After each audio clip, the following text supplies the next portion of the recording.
नहीं होता।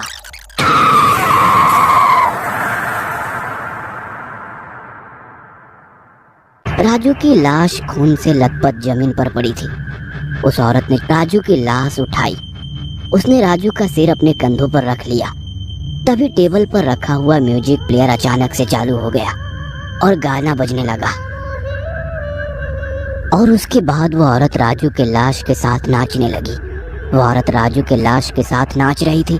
यह देख ऑटो ड्राइवर के होश उड़ गए। ऑटो ड्राइवर दरवाजे के पास से हट गया और उसने अपना सिर टॉयलेट सीट पर रख दिया और जोर जोर से रोने लगा, क्योंकि उसने अपना सबसे करीबी दोस्त गवाया था। मैं यहाँ से बाहर कैसे निकलूंगा?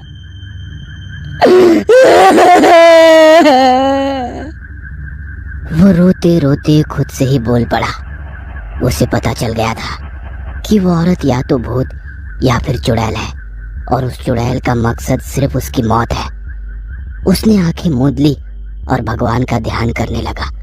कुछ देर बाद वो भगवान का ध्यान करते हुए सो गया, लेकिन कुछ ही समय में किसी ने उसे गाल पर जोर से थप्पड़ मार दिया। कौन है? कौन है? ऑटो ड्राइवर नींद से जागते हुए बोला। बाथरूम में चारों ओर देखा। उसके और उसके लाशों के सिवा बाथरूम में कोई नहीं था। उसने पीछे मुड़कर मेज के नीचे लाश को देखा।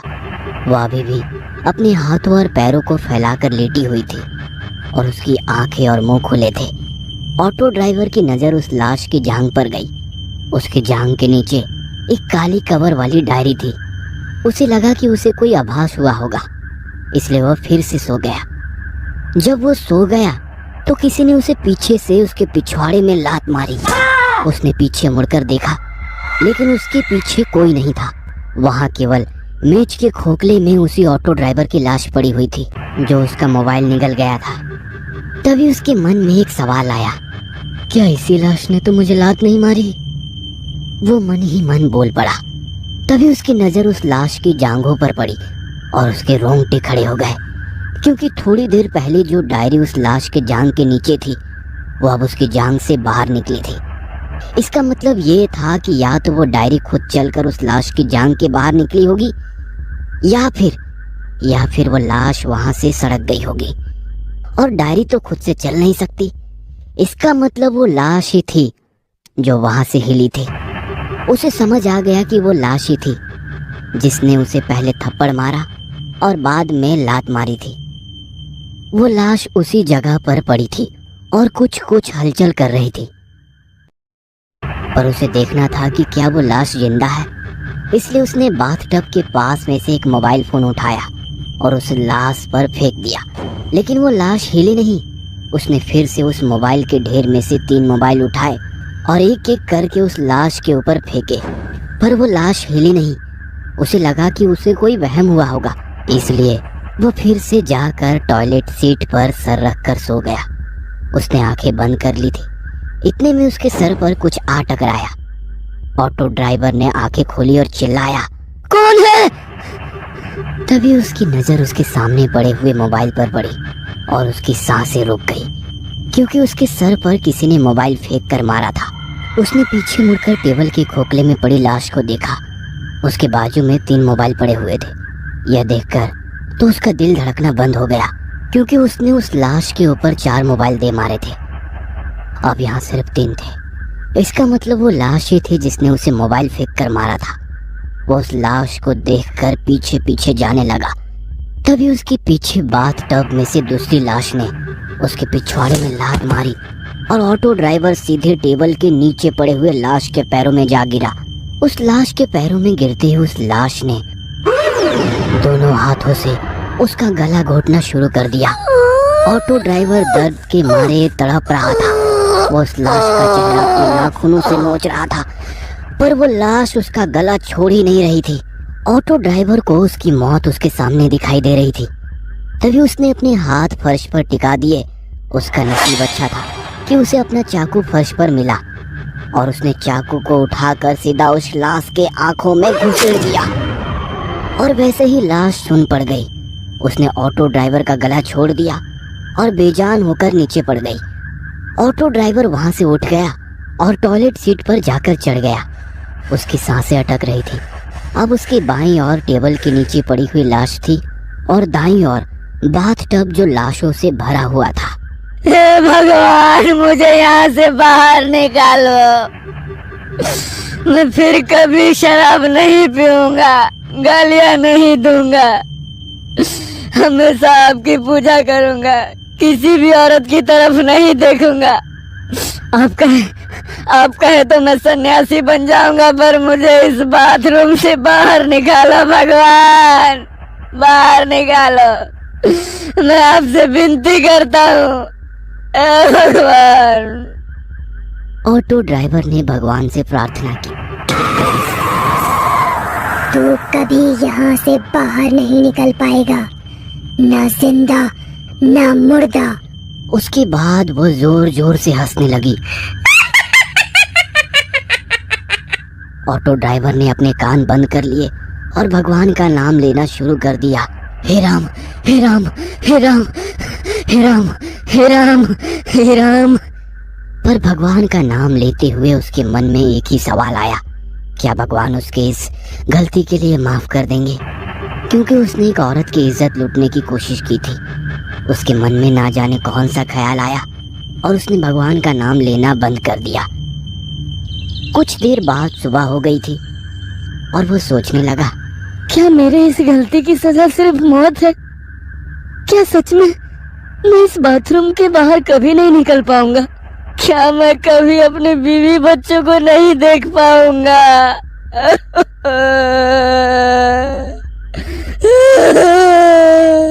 और वो रो पड़ा। उसे अपनी बीवी बच्चों की याद सता रही थी। नहीं, मैं इतनी जल्दी हार नहीं मानूंगा, मैं लड़ूंगा, मैं जरूर लड़ूंगा। वो खुद से बोल पड़ा और वो अपनी जगह पर खड़ा हुआ। बचाओ! कोई मुझे बचाओ! मैं इस बंगले के बाथरूम में फंसा हुआ हूँ, बचाओ! वो गला फाड़ कर चिल्लाने लगा। चिल्ला चिल्ला कर उसका गला दर्द करने लगा। तभी वो फिर से रो पड़ा, कोई मुझे बचाओ!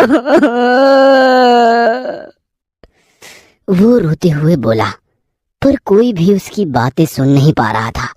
आखिरकार वो चुप बैठ गया। तभी उसकी नजर टेबल के नीचे पड़े हुए उस लाश के पास पड़ी हुई डायरी पर पड़ी। उसने उस लाश के पास से डायरी उठाकर खोली। उसने डायरी में नाम पढ़ा, महेश सातारकर। वो शायद उसी की डायरी थी जिसमें वो हर दिन बिताए हुए अपने दिन के बारे में लिखा करता था। ऑटो ड्राइवर ने सोचा कि उसने जरूर इस डायरी में लिखा होगा कि वह बाथरूम में कैसे फंस गया था। कुछ पन्ने पलटने के बाद वह एक पेज पर रुक गया। उस पेज की शुरुआत में ऑटो ड्राइवर ने लिखा था,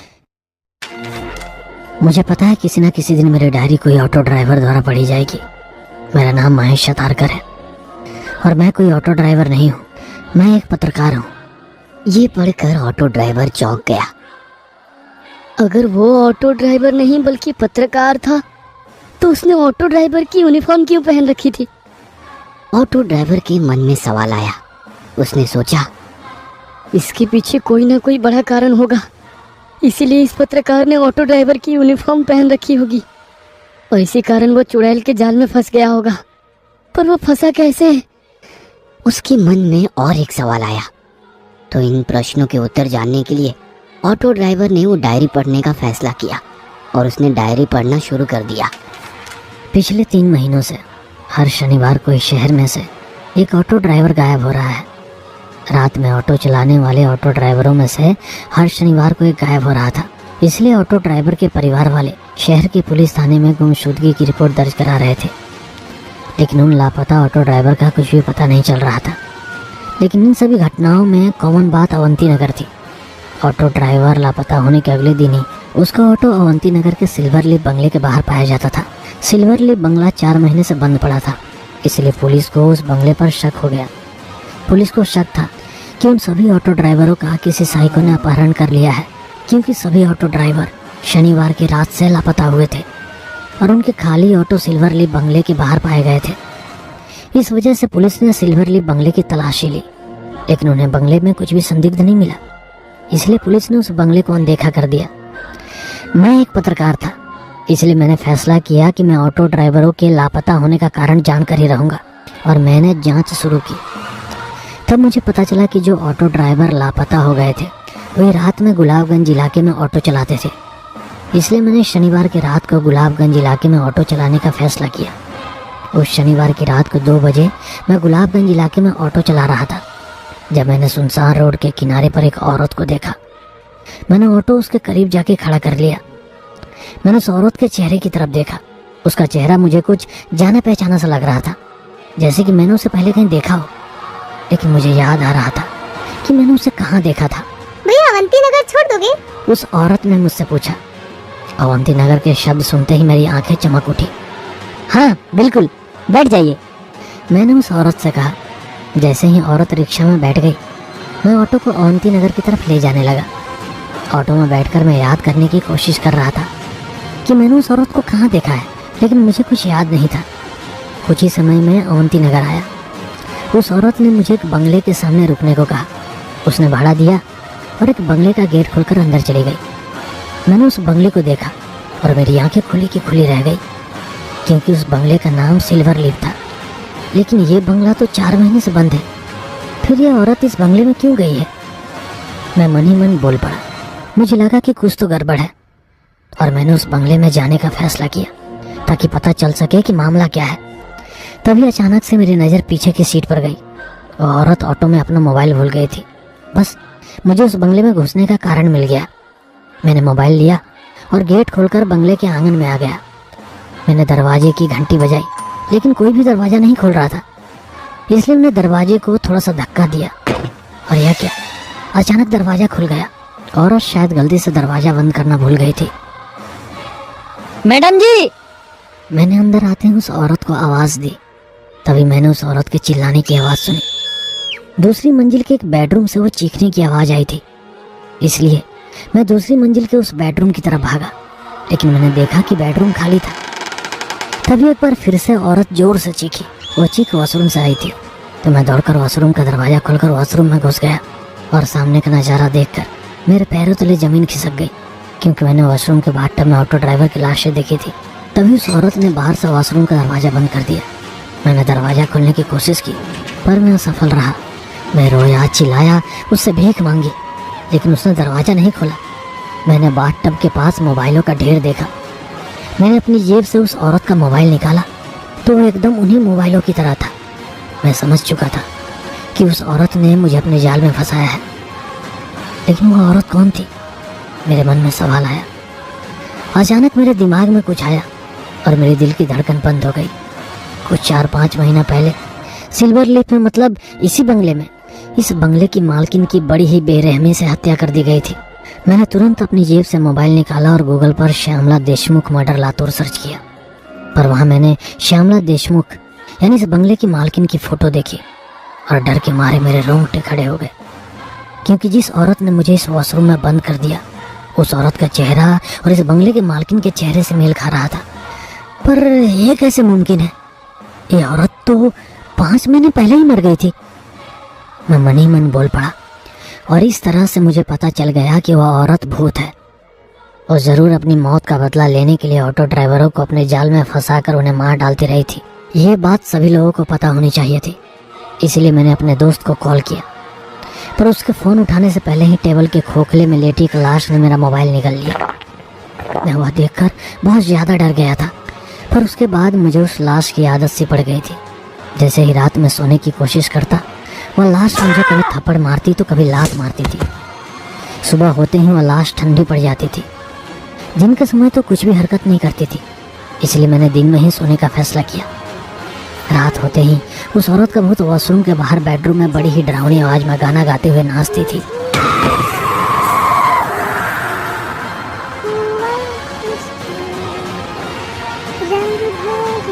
उसकी आवाज सुनकर मेरे कान दर्द करते थे। हर वक्त मेरी नज़र वॉशरूम में पड़ी लाशों पर जाती थी। उसमें से आधे ऑटो ड्राइवर तो उस वॉशरूम में बिना खाने पीने के तड़प के मर गए थे। मैं हमेशा सोचता था कि वो औरत इन सभी की मौत कैसे देख पाती होगी। उस औरत की हत्या बेहद ही बेदर्दी से हुई थी। शायद इसलिए मरने के बाद वो इतनी क्रूर बन गई थी।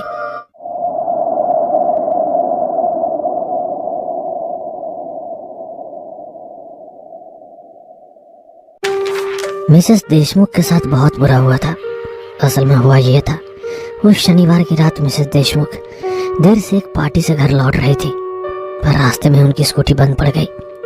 इसलिए उन्होंने वहां से ऑटो लिया और घर आ गई। लेकिन घर आने के 10-15 मिनट के बाद उनके घर की घंटी बजी। उन्होंने दरवाजे की पीप होल से देखा तो उन्हें दरवाजे पर वही ऑटो ड्राइवर दिखा जिसकी ऑटो में वो घर आई थी। क्या हुआ भैया, आप यहाँ क्यों आए हो? उन्होंने घर के अंदर से ही रिक्शा वाले से पूछा, मैडम आप अपना मोबाइल ऑटो में भूल गई थी, इसलिए मैं आपको लौटाने आया हूँ। लेकिन मिसेस देशमुख उस रात घर पर अकेली थी। उनके पति काम के सिलसिले में विदेश गए हुए थे। सास का पहले ही निधन हो चुका था और कुछ देर पहले वो ऑटो ड्राइवर शीशे में उन्हें गंदी नजर से देख रहा था। इसलिए उन्हें इतनी रात गए एक ऑटो ड्राइवर के लिए दरवाजा खोलना ठीक नहीं लगा। भैया मोबाइल दरवाजे के बाहर छोड़ दो, मैं कल सुबह बाहर आकर ले लूंगी। ओके मैडम, ठीक है, ऑटो ड्राइवर बोला। उसने मोबाइल दरवाजे के बाहर रख दिया और ऑटो लेकर वहां से चला गया। ऑटो की चले जाने की आवाज सुनकर मिसेस देशमुख ने दरवाजा खोला और वो ऑटो ड्राइवर के जाल में फंस गई। जैसे ही उन्होंने दरवाजा खोला, रिक्शा चालक का एक दोस्त जो वहीं छुपा हुआ था, उसने मिसेस देशमुख की गर्दन पर चाकू रख दिया और बोला, बिल्कुल चुप रहना, अगर आवाज की तो गला काट दूंगा। मिसेस देशमुख डर के मारे चुप बैठ गई और उसने फोन करके ऑटो ड्राइवर को वापस बुला लिया। ऑटो ड्राइवर जानता था कि मिसेस देशमुख मोबाइल लेने के लिए दरवाजा नहीं खोलेंगे। वह जानता था कि जब वो मोबाइल रखकर उनके घर से चला जाएगा तभी मिसेस देशमुख घर के बाहर मोबाइल लेने के लिए आएंगी। इसलिए उसने अपने प्लान में अपने दोस्त को शामिल कर लिया था। उसने दरवाजे की बेल बजाने से पहले ही अपने दोस्त को दरवाजे के बाजू में चाकू लेकर खड़ा करवाया था और सब उसके प्लान के मुताबिक हुआ और मिसेस देशमुख उसके जाल में फंस गई। ऑटो ड्राइवर उसके दोस्त ने मिलकर मिसेस देशमुख से जबरदस्ती की। उसके बाद उन्होंने घर का सारा सोना और पैसे लूट लिए और वहां से जाते समय उन्होंने मिसेस देशमुख के हाथ पैर रस्सी से बांध दिए, उनके मुंह को कपड़े से बांध दिया और उन्हें वॉशरूम के बाथटब में मरने के लिए फेंक दिया। वहां से भागते समय ऑटो ड्राइवर के दोस्त ने बाहर से घर को ताला लगाया ताकि जब कोई उनके घर आए तो उन्हें ऐसा लगे कि मिसेस देशमुख घर पर नहीं है और वो कहीं बाहर चली गई है। सुबह जब उनकी नौकरानी घर का काम करने के लिए बंगले पर आई तो उसने देखा कि घर के दरवाजे पर ताला लगा हुआ है। उसने मिसेस देशमुख को कॉल किया लेकिन उनका फोन बंद था, इसीलिए वो वहां से चली गई।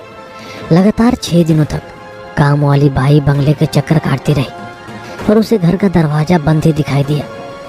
7वें दिन जब मिसेस देशमुख के पति मनोज राव देशमुख विदेश से आए और उन्होंने अपने पास के चाबी से घर का ताला खोला, जब वो फ्रेश होने के लिए वॉशरूम गए तो उन्होंने उनकी पत्नी का शव बाथ टब में पाया।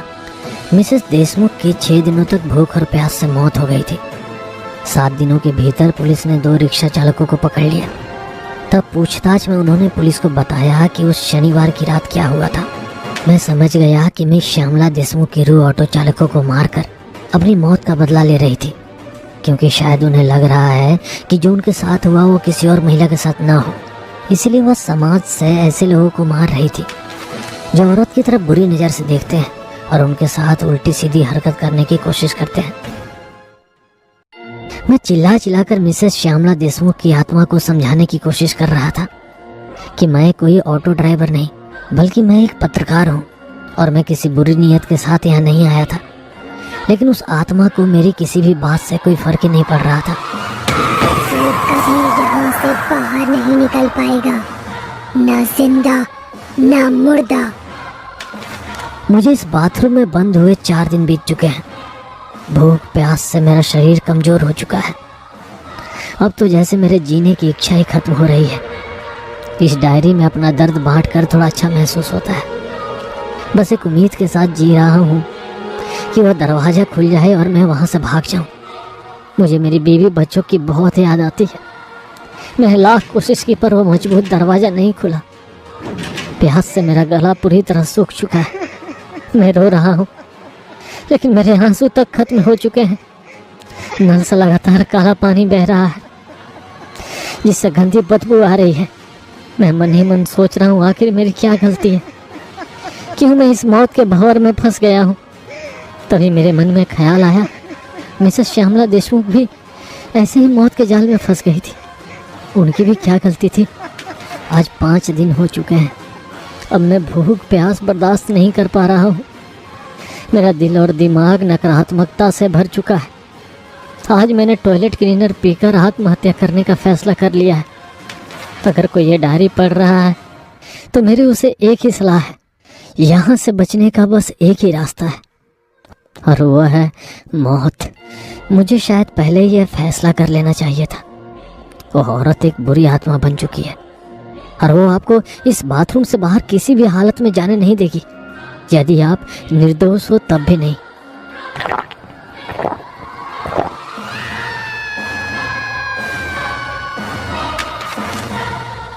डायरी के आगे के पन्ने खाली थे। ऑटो ड्राइवर उस पत्रकार की डायरी पढ़ के बहुत डर गया था, क्योंकि उसे पता चल गया था कि जो भी इस बाथरूम में फंसता है उसकी मौत बहुत दर्दनाक होती है। उसे लगा कि पत्रकार सही था। उस औरत को बस एक ही चीज चाहिए और वो है ऑटो ड्राइवर की मौत। पर वो ऑटो ड्राइवर हार मानने वालों में से नहीं था। पर यहाँ से निकलूं कैसे? वो ऐसा सोचने लगा। तभी अचानक उसे याद आया, पत्रकार ने डायरी में लिखा था कि हर शनिवार की रात एक ऑटो ड्राइवर इस बाथरूम में फंस जाता है। मैं भी शनिवार की रात को ही फंस गया था, यानी कि अब इस बाथरूम का दरवाजा अगले शनिवार की रात को कोई ऑटो ड्राइवर ही खोलेगा।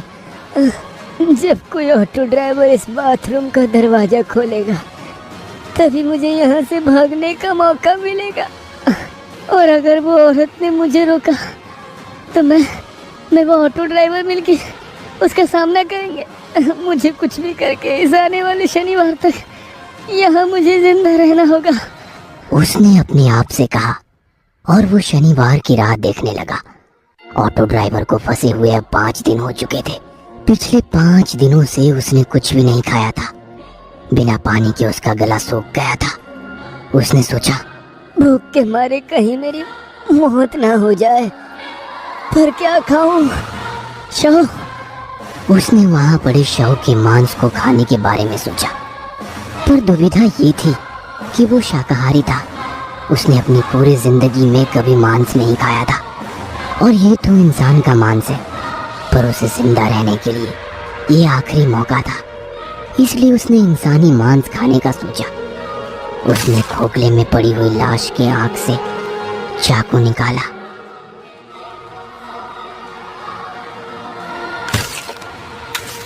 और बाथ टब में पड़े शव का मांस निकाला। उसने अपनी जेब से लाइटर निकाला और उस मांस को चाकू में लगाकर उस मांस को भूनकर खाने लगा। उसे 2-3 बार उल्टियाँ आई, पर उसे जिंदा रहने के लिए वो मांस खाना पड़ा।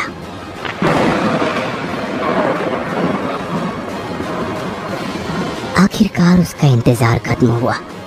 शनिवार की रात आई। ऑटो ड्राइवर इंसानी मांस खाकर शनिवार तक जिंदा रहा। उसने घड़ी में देखा तो रात के 2 बजे थे।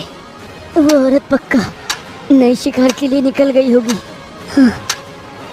उसने अंदाजा लगाया, क्योंकि वो भी रात के 2 बजे के आसपास उससे मिला था। वो औरत गुलाबगंज रोड पर ऑटो की राह देख रही थी। तभी वहां एक ऑटो आई। ऑटो ड्राइवर ने पूछा, कहाँ जाना है मैडम? अवंती नगर। उस औरत ने कहा। अवंती नगर सुनते ही ऑटो ड्राइवर थोड़ा डर गया, क्योंकि उसे पता था कि गायब हुए ऑटो ड्राइवर्स की ऑटो रिक्शा दूसरे दिन अवंती नगर के कोई सिल्वर लीफ बंगले के बाहर मिलते थे। उसने मन ही मन कुछ सोचा और कहा, नहीं मैडम, अवंती नगर मैं नहीं आऊँगा। उसने औरत से कहा, अरे मुझे पता है भैया कि आप क्यों मना कर रहे हो, पर क्या आपको मैं कोई अपराधी लग रही हूँ? मेरी स्कूटी बंद पड़ी है, रात के 2 बजे हैं और मुझे घर जाना है, काफी देर हो गई है, और आज घर पे मैं अकेली हूँ। आप अगर घर नहीं छोड़ेंगे तो मैं घर कैसे जाऊँगी? वो औरत ऑटो ड्राइवर से बोली। ये सुनकर ऑटो ड्राइवर को उस औरत पर दया आ गई। इंसानियत के नाते उसने कहा, ठीक है मैडम, बैठिए। वो औरत ऑटो में बैठ गई और ऑटो अवंती नगर की ओर चल पड़ा। यहाँ बाथरूम में बैठकर ऑटो ड्राइवर उस औरत और दूसरे ड्राइवर की राह देख रहा था। तभी उसे बंगले के बाहर किसी ऑटो रुकने की आवाज आई और थोड़ी देर बाद उसे ऑटो जाने की आवाज आई। उसे पता था उस औरत ने ऑटो में मोबाइल छोड़ा होगा और ऑटो ड्राइवर उसे देने वापस यहाँ आएगा। थोड़ी देर बाद वही हुआ। उसी बंगले के बाहर ऑटो रुकने की आवाज आई। वो ऑटो ड्राइवर ईमानदार था, इसलिए वो मोबाइल देने वापस आया था। उसने बंगले की ओर देखा। उस पे लिखा था देशमुख विला। उसे लगा कि उसे सिल्वर लीफ बंगले से खतरा है, ना कि देशमुख विला से। इसलिए उसने बंगले के अंदर जाने का निर्णय लिया। उसने 2-3 बार डोरबेल बजाई, पर अंदर से कोई आवाज नहीं आई। उसे लगा शायद वो औरत सो रही होगी। तभी किसी के चिल्लाने की आवाज आई। बचाओ, कोई तो बचाओ मुझे, मैं इस बाथरूम में फंस गया हूँ, बचाओ। बाथरूम से ऑटो ड्राइवर चिल्लाने लगा। बंगले के अंदर से आने वाली आवाज सुनकर नया ऑटो ड्राइवर सावधान हो गया और उसने दरवाजे पे हाथ मारा तो दरवाजा खुला था। उसे लगा कुछ तो गड़बड़ है, इसलिए वो अंदर की ओर चला गया। तभी उसे बाथरूम में फंसे ऑटो ड्राइवर की आवाज आने लगी। बचाओ, बचाओ, मैं ऊपर वाले कमरे के बाथरूम में फंस गया हूँ, बचाओ, बचाओ। नया ऑटो ड्राइवर दौड़ते हुए उस बाथरूम की ओर गया। जल्दी दरवाजा खोलो, मुझे यहाँ से बाहर निकालो, उस औरत ने मुझे इस बाथरूम में बंद कर दिया है, जल्दी खोलो। हाँ हाँ, 1 मिनट। ऐसा कहकर नए ऑटो ड्राइवर ने दरवाजा खोला और दरवाजा खोलते ही उस औरत ने नए ऑटो ड्राइवर को पीछे से लात मारी और वो नया ऑटो ड्राइवर भी बाथरूम में गिर गया। और वो तभी उस औरत ने बाहर से दरवाजा बंद कर दिया। नया ऑटो ड्राइवर बाथरूम में लाशों के ढेर को देख जोर जोर से चिल्लाने लगा। अब वो जान चुका था कि शहर के गायब हुए ऑटो ड्राइवर जाते कहाँ है। दूसरी ओर पुराना ऑटो ड्राइवर अपना सर पकड़ के बैठा था, क्योंकि उसका यहाँ से बाहर निकलने का प्लान फेल हो चुका था। नया ऑटो ड्राइवर दरवाजे पे लात मारने लगा।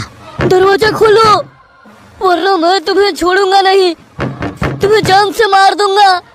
तभी अचानक पुराने ऑटो ड्राइवर ने कहा, दोस्त, तुम्हारा मोबाइल कहाँ है? जल्दी से निकालो और पुलिस को फोन लगाओ, जल्दी निकालो।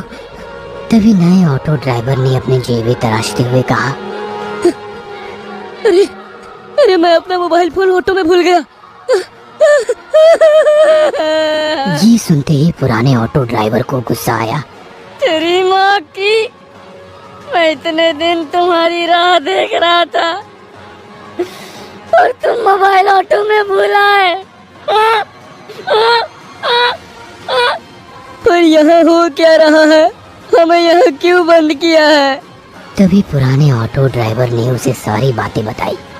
अब हम यहाँ से कैसे बाहर निकले?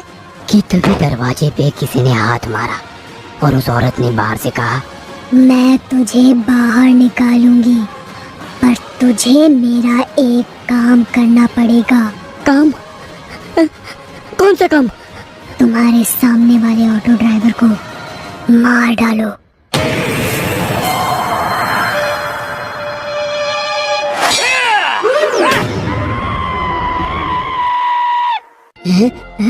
न तो मुझे मार सकता है, न वो औरत, मैं अमर हूँ। हाँ। मैं तुम्हें नहीं मारने वाला था,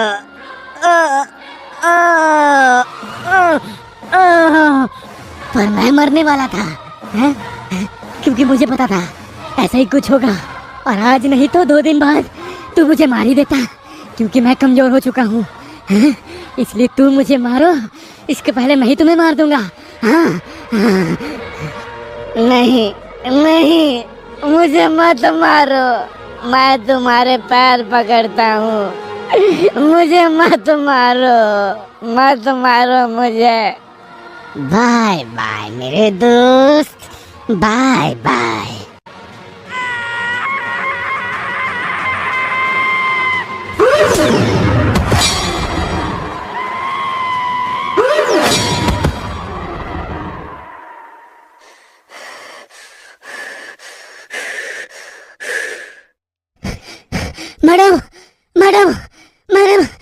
से मार दिया मैडम। और अचानक दरवाजा खुल जाता है। नया ऑटो चालक अपने पेट पर हाथ रखकर वॉशरूम से बाहर आता है।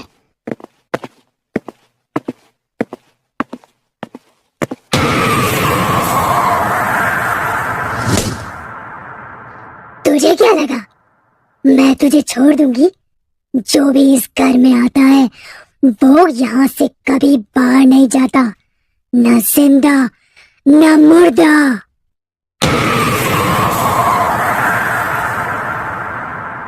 घर आजा सजन, तेरी राह तकूं मैं रात दिन, कि कहीं न लागे मन तेरे बिन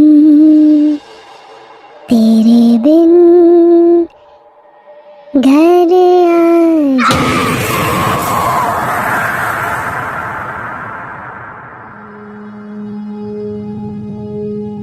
आजा सनम मधुर चांदनी में हम तुम मिले तो वीरान में आ जाएगी बहार, झूमेगा आसमान। तभी अचानक रास्ते के किनारे उसे एक औरत दिखी। उसने औरत के पास आकर ऑटो रोका। कहाँ जाना है? अवंती नगर। ये सुन ऑटो ड्राइवर को डर के मारे पसीना आ जाता है। नहीं मैडम, ऑटो नहीं जाएगा वहाँ। प्लीज छोड़ दो ना, आज मैं अकेली हूँ घर पर। नहीं, ऑटो नहीं जाएगा। ऐसा कहते हुए ऑटो ड्राइवर वहाँ से चला जाता है। कुछ दूर जाने के बाद वो सोचता है, ये कैसे मुमकिन है? ये औरत तो 4-5 महीने पहले मर चुकी थी।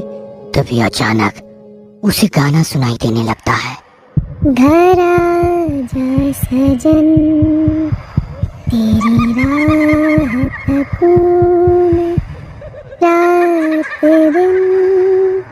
ऑटो ड्राइवर आईने में देखता है तो वो औरत पीछे ऑटो में बैठी हुई वही गाना गा रही थी।